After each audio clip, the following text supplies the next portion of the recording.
The food they found in the tail is still not enough, so they have to start stripping the bones of meat.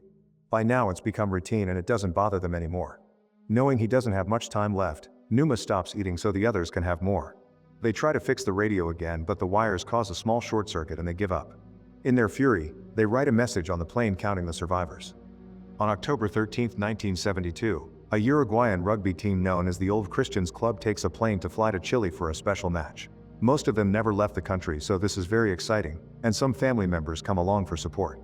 When they start approaching the Andes Mountains that separate Chile and Argentina, the plane shakes a couple of times. A passenger explains that the warm winds from Argentina collide with the cold mountain air, which creates a suction effect that causes slight turbulence.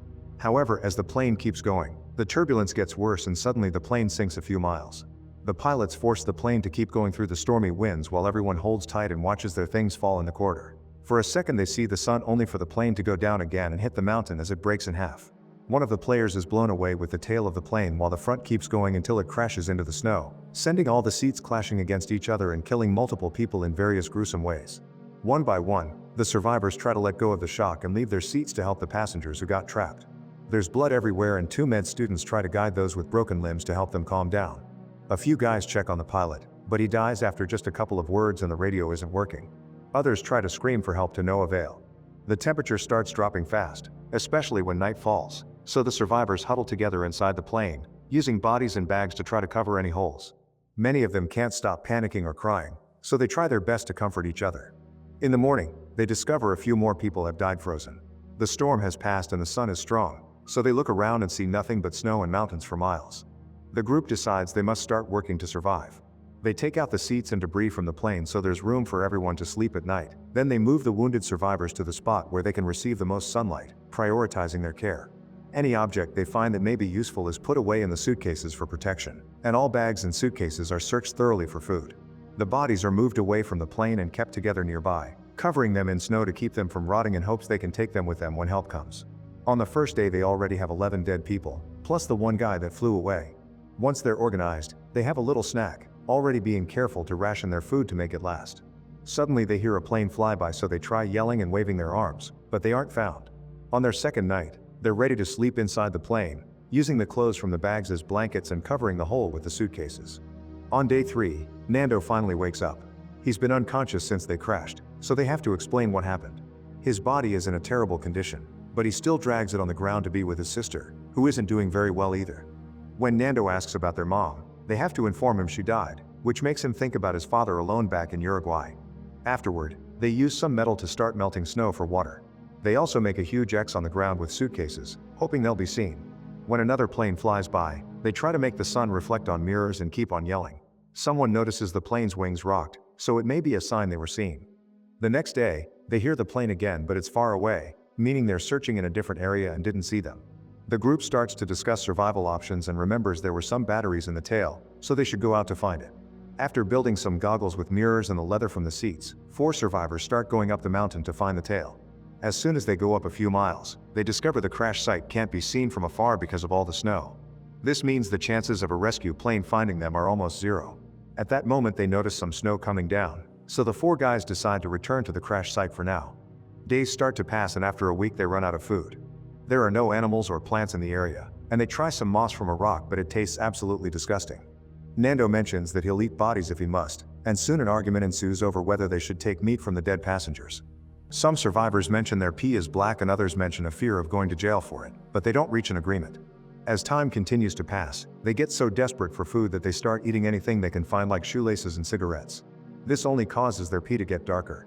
On the 8th day, Nando's sister passes away, and Coco decides to write a letter to his parents, describing the tragedy but also the beauty of the place.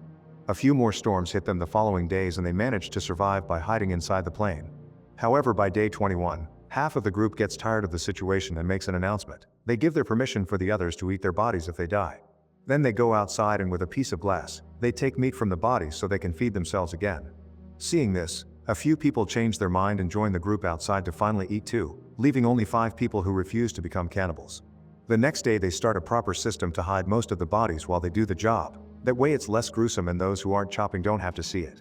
They also start leaving some meat pieces under the sun to warm them up. Sometime later, they find a new suitcase buried in the snow and are surprised to find a radio inside. After building a rough antenna, They manage to turn it on, only to learn from the news that after 66 search missions, the government has decided not to look for them anymore. The entire group has a breakdown as they lose all hope, and 4 people give in and eat human meat. Afterward, 3 guys decide to go out and look for the plane tail properly this time. The first thing they find is lots of debris and 5 bodies, including the guy that had been sucked out of the plane during the fall. They keep moving as fast as they can, which is hard because there's a lot of slipping down while climbing and freezing winds making it hard to breathe. At night, they huddle together against the side of the mountain and try to sleep with a storm raging around them.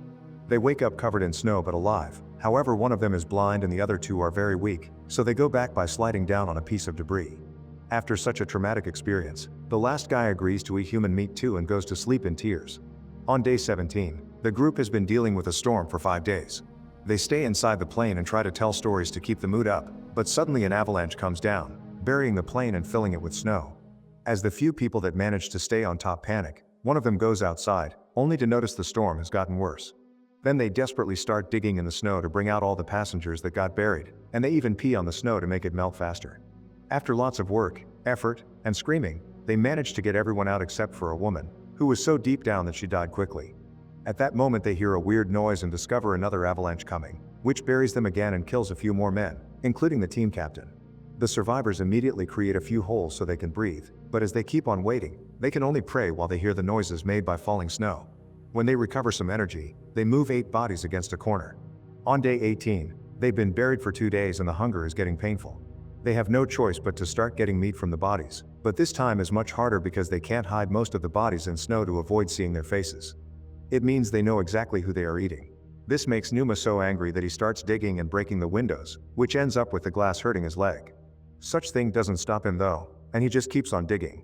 On day 20, he finally manages to open a hole in the snow big enough for the remaining survivors to come out. After having a moment to relax and enjoy the fact they're alive, the group begins working on digging out the plane. Numa discovers he has a cut on his foot that he didn't feel because of the cold, but he ignores it and keeps on helping.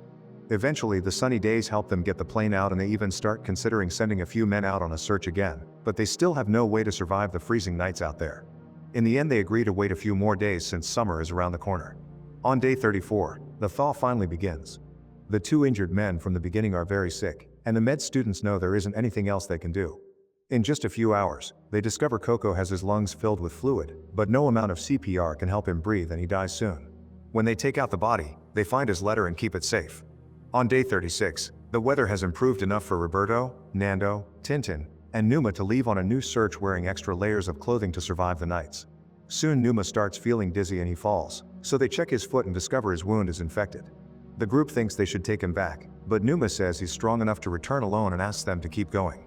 As soon as Numa returns to the crash site, he passes out. A few hours later, he wakes up to discover the other sick passenger is hallucinating before dying. The next morning, the group starts working on removing the ice from the cockpit too in case they may need it. Numa wants to help but can't because he's too weak, which makes him feel useless and frustrated. Soon the trio comes back with big news. They've found the tail of the plane. By doing a couple of short trips with the others, they bring lots of clean coats, bottles of rum, cigarettes, and even chocolate. They also find the plane's batteries, so they try to connect them to the cockpit to make the radio work. After lots of work, they manage to get some static going, but they don't get anyone to answer them. Days start passing again, and the group hesitates to go out because spending one night out there almost killed them even with the extra coats. Numa's infection is getting worse and spreading to the rest of his body. The food they found in the tail is still not enough, so they have to start stripping the bones of meat. By now it's become routine and it doesn't bother them anymore. Knowing he doesn't have much time left, Numa stops eating so the others can have more. They try to fix the radio again, but the wires cause a small short circuit and they give up. In their fury, they write a message on the plane counting the survivors. During another trip to the tail, the group is surprised to find some waterproof fabric that was covering the pipes. They immediately bring it back and start putting together a sleeping bag that will allow them to survive the nights outside. The smaller radio is still working and they hear on the news that even though 58 days have passed since the crash, the Air Force is planning to send another aircraft to search for them.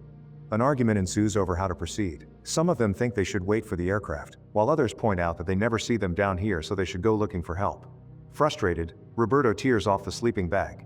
Afterward, the group decides to distract themselves by making bird noises as they see them fly by, and they find a camera that they use to take a bunch of pictures. That night, Numa gives them permission to eat his body, and in the morning they find him dead. There's a note in his hands that says there's no greater love than to give one's life for friends. Inspired by these words, Roberto, Nando, and Tintin decide to go out again. After getting the new sleeping bag and lots of meat, they start climbing west with the goal of crossing the mountain to reach Chile. The weather gets really windy at night, so they dig a hole in the snow and huddle inside the sleeping bag, which allows them to survive until morning. When they finally reach the top of a rather tall mountain, they're devastated to discover there is still a huge amount of miles to cover. For a moment they consider giving up because they don't have enough food for such a trip, so Tintin volunteers to go back. That way the food will be enough for only Roberto and Nando. The trip is incredibly long and difficult, but after lots of walking, the duo finally comes down to the valley, where the ground is more rocky than snowy. When Nando's shoe breaks, Roberto simply ties some fabric around it and they keep going. One evening after dinner, Roberto ends up throwing up, but Nando comforts him and in the morning they're moving again. All this effort pays off because they eventually find a river with fresh water and even a little lizard. At that moment, they look up into their shock. They find a man on a horse staring at them. He's on the other side of the river and the noise of the water doesn't let him hear them correctly, so after seeing them scream and wave their arms, he throws some paper and a pencil at them. The duo explains who they are and the man takes the paper back to make some calls. Soon the message reaches the air rescue service and a new mission is planned. The man comes back for Roberto and Nando and takes them to his cabin, where they can eat proper food at last. In just a few hours, the area is surrounded by reporters who don't hesitate to ask awkward questions. When this reaches the news, the group at the crash site is excited to hear that rescue is coming soon, so they start washing up to look as presentable as possible and gather their things in bags, including pieces of the plane as a memento. When the helicopters finally arrive, they take Roberto and Nando with them so they can act as guides. On day 71, the group is finally rescued, and they cry in happiness as soon as they see the helicopters. Someone records the whole rescue, including the fact the group insists on bringing their bags even if there's no room for them. In total, 16 people have survived. Once they reach the city, their families are already there waiting to welcome them back. Then they're taken to the hospital, where a huge crowd is waiting to call them heroes. The doctors keep the reporters out and run full tests to check on their health, especially since they notice the skeletal state of their bodies. Since they can barely move, they help each other have a shower, and then their families get in charge of their grooming. Each survivor is given their own bed, but that night they're still dealing with the aftershock, so they huddle up to sleep as a group.